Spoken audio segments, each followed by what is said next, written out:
তোমায় উপযুক্ত শাস্তি না দিলে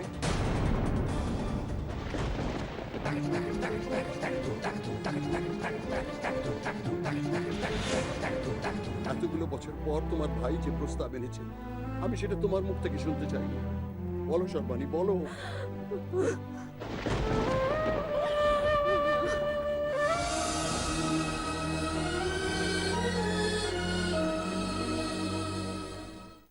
চলো আমি তোমাদের বাড়ি পৌঁছে দিই। না না জয়ন্তদা, তার কোনো দরকার পড়বে না, আমি বর্দিমাকে নিয়ে যেতে পারবো। না না, পারবে না কেন?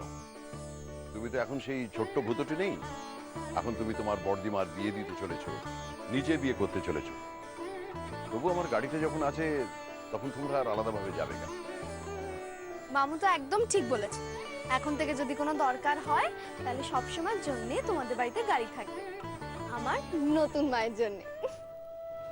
এসব কি পাগলামো হচ্ছে? হ্যাঁ, আচ্ছা ঠিক আছে ঠিক আছে, সে না হয় পরে দেখা যাবে, এখন তো তোমাদের পৌঁছে দিই। এসো সবাই। রাধা গোবিন্দের ইচ্ছে এক কানে না দু কানে বিয়ে জোড়া বিয়ে জোড়া। আমায় কিছু দেবে না গো, আমি গরিব মানুষ। মামু তোমার ওয়ালেটটা একটু দাও না।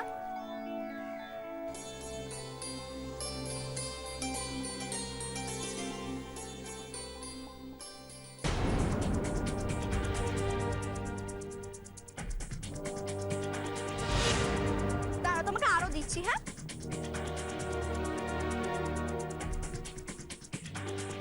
এই নাও। এ কি করছো মিস্ত্রি? ব্যাগ খালি করে সব টাকা দিয়ে দিচ্ছ? আরে বাবা, আমরা তো এখন বাড়ি চলে যাব, আমাদের তো টাকা লাগবে না। রাস্তায় যদি কোনো প্রয়োজন হয়? যদি দরকার হয় তাহলে এটিএম কার্ড তো আছেই, তুলে নেব। এই নাও। না মিস্ত্রি, সব সময় একটা কথা মনে রাখবে, নিজের ভাড়ার কখনো খালি করতে নেই। তোমার যদি কাউকে কখনো কিছু দিতে ইচ্ছে হয় নিশ্চয়ই দেবে, কিন্তু নিজের জন্য কিছু রেখে দেবে। সেটা যদি শূন্য হয়ে যায় তাহলে অন্য কাউকে কিছু দেবে কি করে?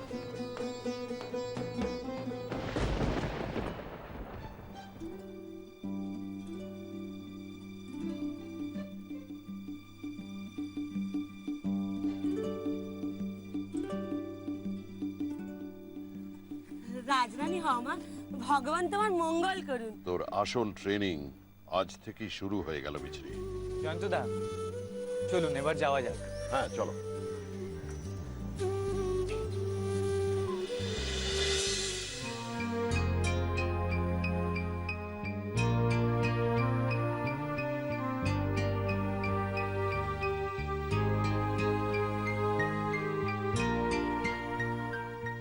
এই শোন না সেজদি, জানিস আজকে হেডমিস্ট্রেসের কাছে গেছিল, গিয়ে পরিষ্কার বলেছি পরীক্ষার তো আর কটা দিন বাকি আছে, আপনি। কি ব্যাপারে তো লাবু? হ্যাঁ, কি ব্যাপার? খাটের মধ্যে ওভাবে স্কুল ড্রেসটা ছড়িয়ে রেখে এসেছিস কেন? খুব খিদে পেয়েছিল, পরে ঠিক করে দেবো। এই শোন না সেজদি, যেই আমরা হেডমিস্ট্রেসকে গিয়ে বললাম যে পরীক্ষার কিছুদিন আগে ছুটি দিলে ভালো হয়, সেই ভূতর জন্য তো আলু পোস্ত করা হয়েছিল, লাবুর জন্য রাখলাম যে দিলি না। আরে কি হয়েছে বলতো শেষদি? ওটা না আমি ফ্রিজে ঢুকিয়ে রেখেছিলাম জানিস তো, এখন আবার বার করে গরম করো এই করো, তাই জন্য আমি ওটা রাতে দিয়ে দেবো লাবুকে। হ্যাঁ, তারপর হেডমিস্ট্রেস বলল যে তোমরা ক্লাস থেকে একটা চিঠি নিয়ে এসো। ইনু, বলছি মেজদির শরীরটা তো ভালো নেই, রাত্রিরে ভাত খাবে না রুটি খাবে জিজ্ঞেস করে সেই মতো আটা মাখি। আচ্ছা ধ্যার বাবা, ভালো লাগে না, তোরা কেউ আমার কথা শুনছিস না, আমি তখন থেকে বকবক করে যাচ্ছি। আমার ব্যাপারে তোদের একটুও সময় নেই। একদম উল্টোপাল্টা কথা বলবি না লাবু। উল্টো পাল্টা? আমি কোথায় উল্টো পাল্টা বললাম? পরশু দিনের মধ্যে সব প্রজেক্ট জমা দিতে হবে, তোকে বলেছিলাম ম্যাপগুলো খাতায় ট্রেস করে দিতে, দিয়েছিস কি? হিস্ট্রি প্রজেক্টও এখনো কমপ্লিট হয়নি, শেষমেশ আমাকে বর্দিমায়ের কাছে যেতে হবে। তোরা তো আমাকে কোনো কাজেই হেল্প করিস না। একদম বর্দিমার কাছে যাবি না তুই। কেন যাব না? তোরা যদি না পারিস তাহলে তো আমাকে বর্দিমায়ের কাছে যেতেই হবে। উফ লাবু, দেখ লাবু, তুই এখন যথেষ্ট বড় হয়েছিস আর ছোটটা নেই, তাই না? এখন থেকে নিজের সমস্যার সমাধানগুলো তো নিজেকেই করে নিতে হবে। দুদিন পরে বর্দিমার শ্বশুর বাড়ি চলে যাবে, তারপর কি তোর সমস্যার সমাধান করতে বর্দিমার শ্বশুর বাড়ি থেকে এবারই ছুটে ছুটে আসবে নাকি? হ্যাঁ, একদম ঠিক বলেছিস তুই। আমাদের এইসব সমস্যার জন্যই বর্দিমার এতদিন সংসার করতে যাওয়া হয়নি। আজ আবার যখন সুযোগ এসেছে, কোনো কারণেই যেন সেটা ভেস্তে না যায়। খবরদার বলছি লাবু, একদম যাবে না তুমি। বর্দিমার কাছে গিয়ে নিজের সমস্যা যাবি করে বসবে না।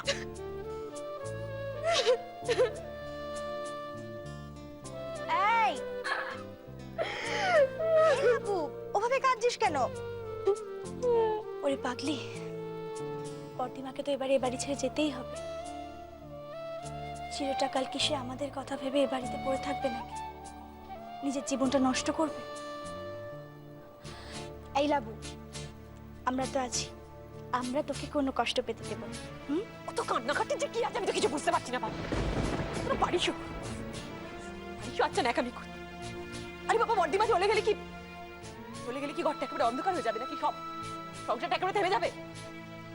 শুধু কটা দিনই যা একটু ফাঁকা ফাঁকা লাগবে, তারপর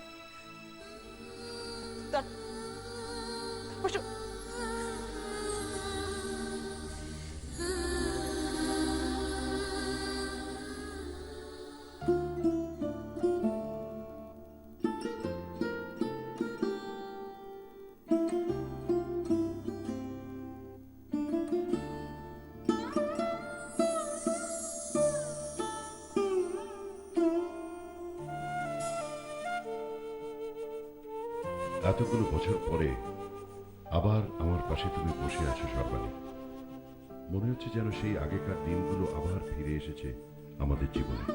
শুধু রয়ে গেছে একটা সংকোচ আর লজ্জার দেওয়াল, যেটা তুমি আমি কেউই ভাঙতে পারছি না।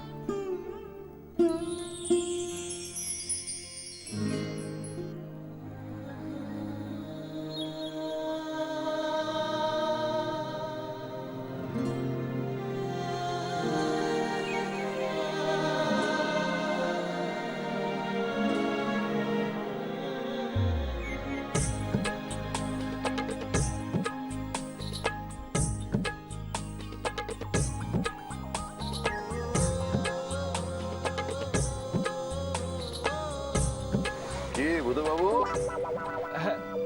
হ্যাঁ জয়ন্তদা, তোমার কিছু বলার নেই তো? মানে না, মানে কি ব্যাপারে বলুন তো? মিছরির ব্যাপারে। হ্যাঁ মানে যদি তোমার কিছু বলার থাকে তাহলে নিঃসংকোচে বলতে পারো। পরে যেন তোমার মনে না হয় যে আমি মিছরিকে জোর করে তোমার ঘাড়ে চাপিয়ে দিয়েছি। এই না না, একদমই না। বলা তো যায় না, তুমি আজকালকার ছেলে, হয়তো কোনো মেয়েকে তোমার পছন্দ হয়ে থাকতেই পারে, হয়তো তাকে তুমি ভালোবাসো।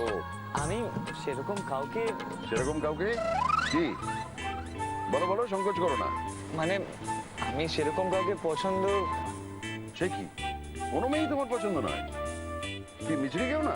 এই না না না না, আমি তা বলিনি।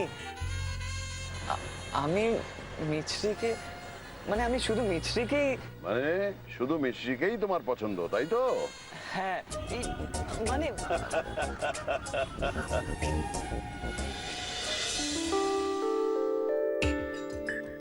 আরে এখানে শেষে কি করছিস নাকি? হ্যাঁ, কি করছিস? আরে কোথায় যাচ্ছিস সেই ভারী ভারী টপগুলো নিয়ে? কি করবোটা কি? তখন শুনিসনি বর্দিমা কি বললো? টপটা তো ছায়াতে এনে রাখতে বলেছিল নাকি? আরে বাবা, দেখ, দেখ এর মধ্যে পাতাটা কিরকম ঝলসাতে শুরু করেছে। হ্যাঁ তেরি কি, তুই আমায় দে টপগুলো। এই শোন, বাড়িতে কি আর কেউ ছিল না এগুলো নামানোর জন্য? এই সবাই তো ব্যস্ত, দেখতেই তো পাচ্ছিস। করেছিল কি হয়েছে রে? কি হয়েছে মানে? আরে বাবা, আমাকে বলতে পারতিস, আমি স্নানে যাওয়ার আগে পুরো দিতাম, টপগুলো নামিয়ে দিতাম। এই পানি, এই এই শেষদি, সত্যি করে বল, সত্যি করে বল, তুই এরকম কটা টপ নামিয়েছিস ওপর থেকে? এই তোকে কেন বলবো রে? হ্যাঁ, সত্যি ইনু তুই যা করছিস না।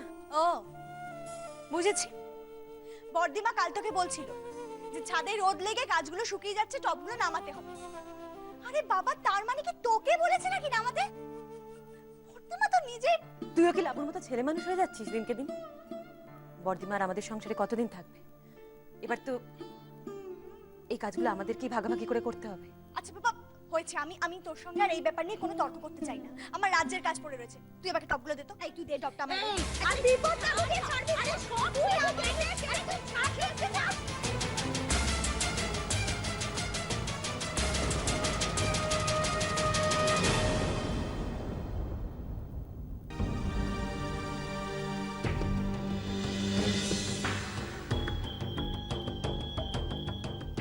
আর একটু হলেই পড়ে যাচ্ছিলে তো।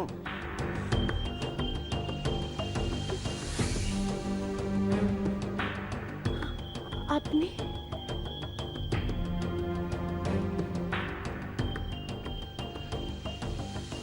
অধমের নাম জয়ন্ত বসু।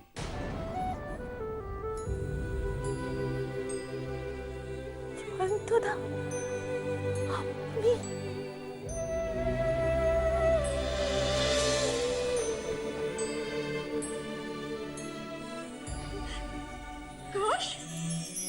দেখলে তো তোমার জন্য কিরকম দেরি হয়ে গেল, এবার কি হবে? তো অদ্ভুত ব্যাপার, যত দোষ সব নগ্ন বসে। হ্যাঁ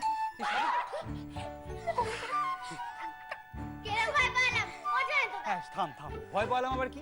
হ্যাঁ, আমাকে ভয় পাওয়ানো তো সোজা ব্যাপার। শোন, তোর ডিম হচ্ছে তোর দিদি। হ্যাঁ, সন্ধ্যে 6টা বেজে গেছে বলে বাড়ি ঢুকতে ভয় পাচ্ছে। এই নে, দায়িত্ব করে দিয়ে গেলাম, এবার বুঝেন। তোমরা সিনেমায় গেছিলে না? বলছি যে এই কথাটা খবরদার তোমরা কাউকে বলবে না। বেশ, বলবো না, কিন্তু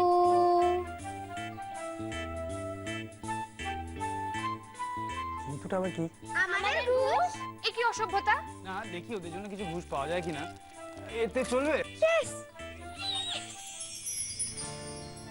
দেখি ইনু, কি করছিস? আর বিনি, তুই ওর দেখা দেখি।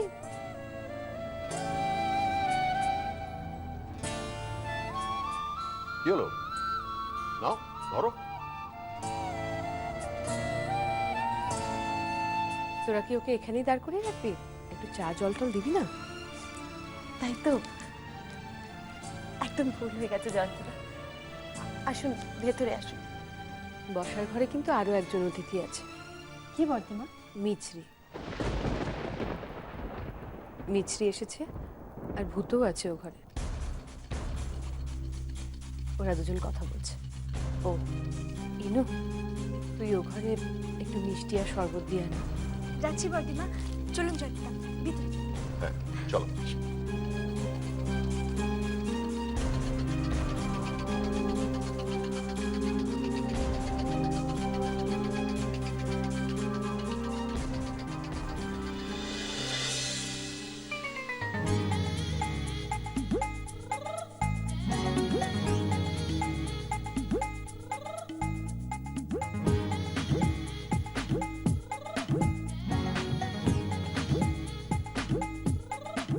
এটা কি মুশকিল? এটা এখনো হেসে যাচ্ছে। এটা কি আমি হতে পারি না?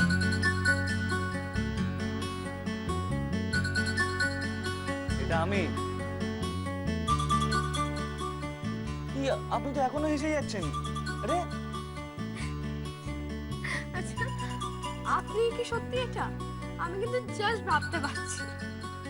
দেখুন, ছোটবেলার ছবি দেখলে না এরকমই মনে হয়। আপনি বাড়ি থেকে আপনার নিজের ফটো অ্যালবামটা দেখবেন, বুঝতে পারবেন। মোটেও না, আমাকে সবাই বলে আমি এখনো ঠিক আগের মতনই আছি। যারা বলে না তারা অন্ধ। আচ্ছা তাই? আপনি তো এমন ভাবে বলছেন যেন আপনি আমাকে কত ছোট থেকে চেনেন। আচ্ছা, বর্দিমা আর জয়ন্তদা যখন বিয়ে হওয়ার কথা ছিল, মানে সেকেন্ড টাইম, আপনার কত যেন বয়স ছিল? মানে যখন আপনার আর আমার, মানে যখন আমার মাথা ফেটে গিয়ে। আমার মনে নেই, আপনি এসব কথা ছাড়ুন তো। আপনি কেমন ভদ্রলোক বলুন তো? আপনার বাড়িতে একজন গেস্ট এসছে, কোথায় জল মিষ্টি দেবেন তা না। আপনি তো তখন থেকে।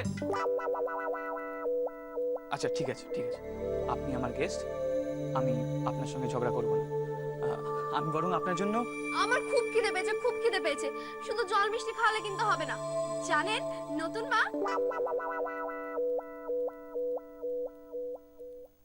সরি, আপনার বড়দিমা। আপনার? হ্যাঁ, মানে সেদিনকে আমাকে গরম গরম লুচি, আলু ভাজা, বেগুন ভাজা, আরো কত কি খাইয়েছিল। হ্যাঁ হ্যাঁ, বুঝে গেছি, কিন্তু আজকেও সেই একই জিনিস পাবেন কিনা গ্যারান্টি দিতে পারছি না।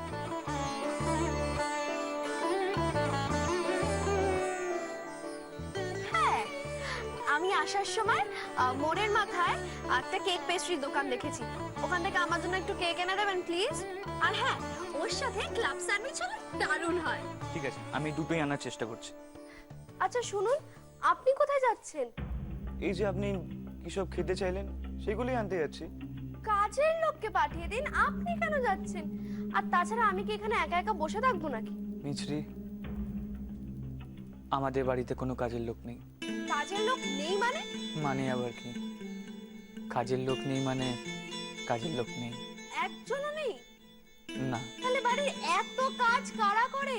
আমার দিদিরা করে।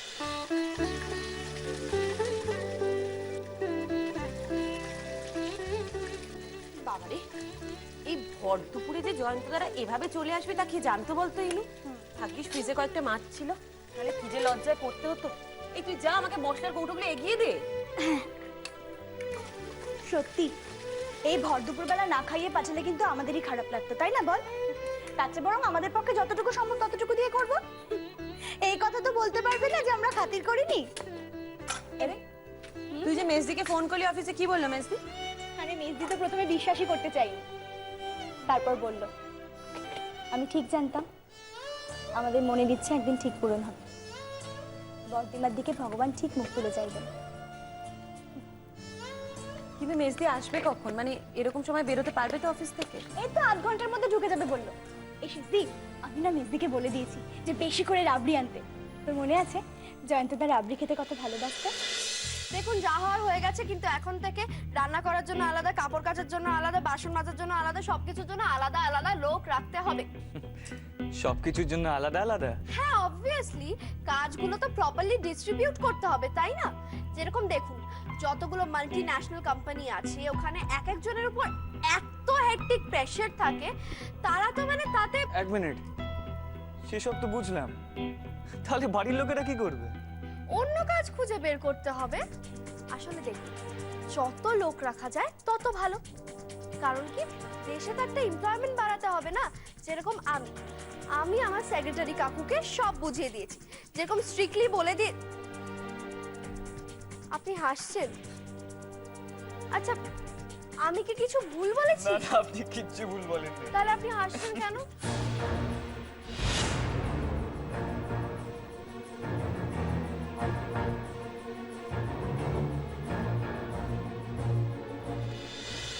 ফুলদি, শেষদি, জানিস ওই মেয়েটা দাদাভাইকে কি বলেছে? কি বলেছে? বলেছে রান্না করার, কাপড় কাচা, বাসন মাজার, এমনকি ধুলো ঝাড়ার জন্য আলাদা আলাদা লোক চাই। কি করিস শেষদি? দেখ না, জলটা দে। আরে বাবা রে, তুই বটিটা সাবধান। আমাকে নিয়ে সাবধান হতে হবে না। এই জন্য কোনো কাজ করতে দিলে, জানিস তো? আমি কি করব বলতো? আচ্ছা ওঠ, লাবুর কথাটা শুনে এমন চমকে গেছিলাম। ওঠ, আমি মাছটা ভেজে দিই। দে। চল মলমটা লাগাবি। বাবা, কি করিস না, দেখেছিস তো? আরে তুই কি গেছিলি ও ঘরে লাবু? না, আমি বাইরে থেকেই শুনেছি। দরজার সামনে দাঁড়িয়ে ঢুকবো কি ঢুকবো না ভাবছিলাম, এমন সময় ওই মেয়েটা এসব কথা বলছিল, তাই আমি আর ঢুকি। আর ভূতো ভূতো কি বলল? দাদা ভাই তো হেসে কুটিপাটি। আজ হাসছে, বিয়ের পর আর হাসবে না। তখন বউয়ের কথাই বেদ বাক্য বলে মনে হবে। কি হবে রে শেষদি? আমার তো ভীষণ ভয় করছে। কি আবার হবে? হওয়ার কি আছে না? আমি ওই রান্না করার কাজটা নেব, আর তুই বাসন মাজা, ঘর মোছা, কাপড় কাচা করবি। বাকি জীবনটা তো আমাদের বিনা পয়সার ঝিগিরি করেই কাটাতে হবে রে।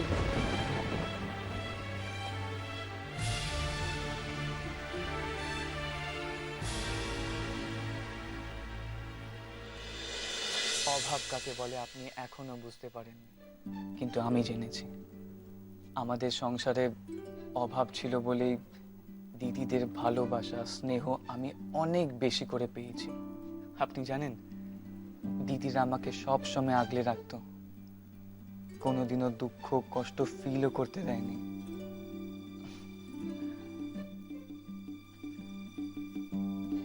বাড়িতে এক টুকরো মাছ এলে সেটা আমাকেই দিত।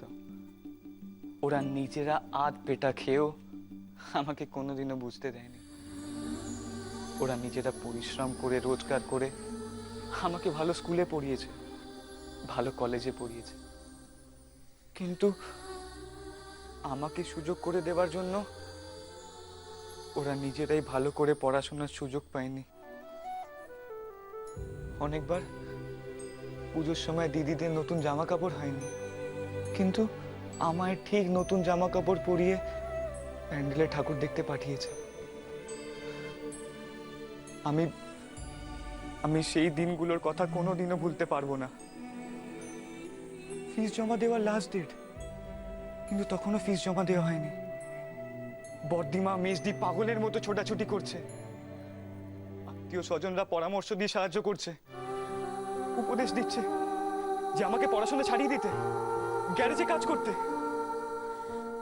আর তখন বর্দিমা বর্দিমা হাসি মুখে নিজের সোনার চুড়িটা খুলে